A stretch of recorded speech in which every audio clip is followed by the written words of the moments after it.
Hello and welcome back to Shelf Center. This is Bryce. Thank you so much for stopping by. Thanks for liking and subscribing. If this is something you end up enjoying, you never know, it could happen. Well, we are doing it again. This year, it's my top 100 for science fiction books that I have read. And just like I did last year with the top 100 fantasy, there's going to be a lot of books on this. I hope there's going to be a lot that you haven't heard of, but there's a number of classics on here you will definitely have heard of. I do want to give a caveat. I have not read all of the books. It seems, pretty standard, but I get a lot of comments where people say, hey, how dare you not put this author on the list? Well, I've read a lot of authors, just not all of them. So I hate to get passive aggressive right here up front, but I apologize for that. And I am just want to make sure that that's clear. I also will have different opinions than probably most people, if not all. So we'll see how this goes. I think you'll be happy with plenty of my choices. But I thought I'd have some fun here. I was worried because I definitely am more well-read with fantasy that I wouldn't be able to separate my science fiction the way I did with fantasy. But I mostly have done that. I think I've done a pretty good job of keeping my list so that I'll pick essentially my favorite of a series to focus on, but I'm only going to have for each number on my list is going to just have one series. Now, an author can be on the list multiple times if they have different series or just write standalone books. That's definitely possible, and for sure, definitely did happen. But anyway, let's jump into first. We got to start off with some honorable mentions. I got some honorable mentions, kind of more of a stretch as to whether it is science fiction. It's post-apocalyptic, but it's not necessarily science fiction if it's post-apocalyptic, so I'm sorry for that, but this one you definitely heard of, and it's The Hunger Games. I liked it. It's good. It's got some science fiction elements, right? Like some kind of advanced technology that we don't have, so I'm counting it. But again, just in my honorable mentions, you're gonna see some definite science fiction here, I promise. So don't run away yet. But I enjoyed this enough to kind of put this on the end here, tack it on. We'll see again if anyone believes this list now that I've ruined it all. All right, so let's get into the top 100. We're gonna do 100 through 91 today. Number 100, we're gonna ruffle some feathers right off the bat. These definitely, like, as opposed to my fantasy list where I had to I maybe went down to like 7 or 8 out of 10 books. These I went a little lower, maybe. That's kind of the extent of where my sci-fi goes, so I need to read some more, definitely. But these are definitely my less well-loved, but still acknowledge good ideas, well-written, entertaining, whatever, some degree that it made me keep reading. So number 10, we're gonna, I promise this author is on this list again and way further up, but this is gonna be Red Shirts by John Scalzi. First of all, I put a lot of blame on myself with this one. I am not the biggest Star Trek fan. I'm not the biggest Star Trek fan. That's the first problem I have. I like it. I don't not like it. I just never was I just wasn't hugely into it. I literally can say I've never watched an episode or a movie of Star Trek that I haven't liked. One of the newer ones, it was like Beyond something. Did not love that one. Is it just Beyond? Didn't love that one, I guess I can say. But overall, especially the classics, I did like, and I've liked a lot of them. But anyway, Red Shirts. So maybe I'm just willing to say I didn't get the joke, but I felt like it was two different books in one. I liked the one of the books, and then the second book I just didn't like. All right, this is an author that's quickly becoming a favorite, but this is definitely, he had a peak at first, then he went down a little bit, and then he's back up to peak. So this is going to be Artemis by Andy Weir. The Martian, excellent. Project Hail Mary, excellent. Artemis was it just felt like, I don't know, some things just weren't really, it didn't make sense to me. It was still well done. It was an entertaining story, and I liked it, but I didn't love it. So this is why it's definitely here lower on my list. 98, this is gonna probably shock some people. I struggled with this one, but again, I liked it enough to keep going with finishing one book. I don't know if I can finish the rest, but I have another book that I promised I'd read more, Peter F. Hamilton. This isn't the book. This is the book that I plan to read, but it's The Reality Dysfunction. That's number 98 on my list. It was a struggle for me, and I liked plenty of it. Like I said, I still liked these books. I didn't love it enough to want to go, all right, let's read a couple more 1,000 pages to finish this trilogy.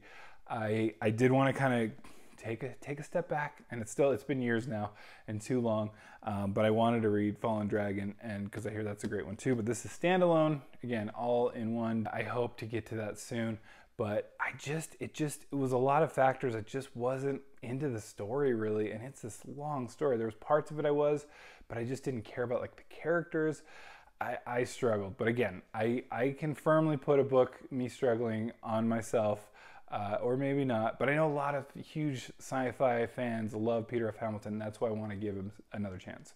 All right, 97, we're going with Ringworld by Larry Niven. This is an entertaining enough story. It's got great concepts, definitely of its time, very filled with ideas and great stuff that is really interesting. But what's funny enough is I read one way later down in the series, one that he does with, I think it's Edward M. Lerner. And I really liked that one actually a lot more. I was much more entertained. And it's just like, it's got a little less like, I don't know, some of the tropes of like the 70s. I think that's when it was written, somewhere around there. Where it's just like, okay, some of these are feeling a little outdated, and happy that we've passed that a little bit. All right, 96, we've got Snow Crash by Neil Stephenson. Again, an author that I really want to like. I know a lot of people love. And starting with this one, it was just, and part of this again could be just I should have read it a lot sooner. I know some of the things, it's like invented some of the tropes that it has, but it felt like things just, even hero protagonist being the main guy, I get I think I get the joke, but it just felt like it's too on the nose. And I could get that's part of the like poking fun at here, but a lot of it just didn't work for me. I wasn't into the action. I wasn't into the story all that much, and didn't love the main character. But I still, again, I liked it enough. It's on the list. It's just like, it didn't blow me away like I think my expectations were. And again, that's on me. That can be on me. Number 95, we have got an author that I have struggled with, and this was one in his science fiction realm. Actually, again, don't have the books. I've gotten rid of them, but this is one of his books that I still have.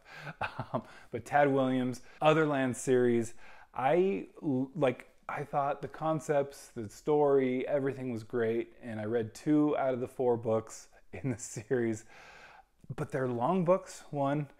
And they're just the extent that you get into this story, you really, after 2,000 pages-ish, it wasn't enough for me. Like, I wanted this to go a little bit faster, a little bit further. It seemed like a little more could be cut out here. Streamline this a bit. It still had fantastic things, and I have to generally say I liked the books. That's why it's still on my list. But it wasn't enough for me to keep going. All right, 94 is the theme of this whole video, has been books I started, authors I wanted to get into, I wanted to like and enjoy, and I did like, but not nearly to the extent that I thought I would. So we're going with Foundation by Isaac Asimov. Again, good, very well done. It's got great ideas. Just Asimov is definitely ideas, man.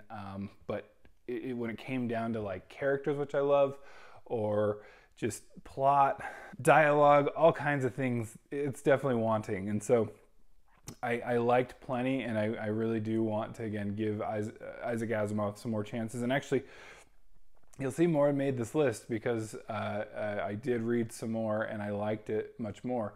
But Foundation's like the series, right? It's got the show and everything. All right, 93, we've got David Weber, and it's On Basilisk Station. I only have another David Weber book that I haven't read, but this is the first in the Honor Harrington series.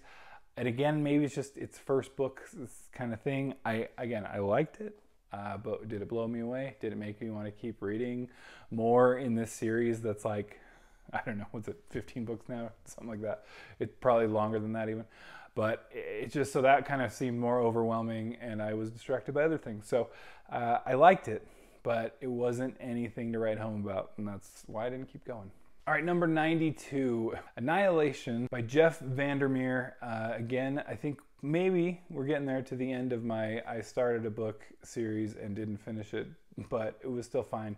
But I enjoyed it. It had a good premise, was interesting, but it kind of, it felt like it was done. And so I was kind of like, I don't really need to read more. And there is more. And so I was just kind of like, I'm satisfied with this. I kind of hear, I don't know, I'd read reviews where it goes down from the first one. So I was like, why ruin this? So that's where I stopped there. All right, then finally we've got 2001, A Space Odyssey as number 91. Arthur C. Clarke, not going to be the last time you see Arthur C. Clarke. This is the movie version. I actually, what's funny is, not that I like a movie version cover, because I generally hate them, except for a couple that I've mentioned multiple times, my Lord of the Rings version. Still don't love this, but it's fine. At least it's not too much.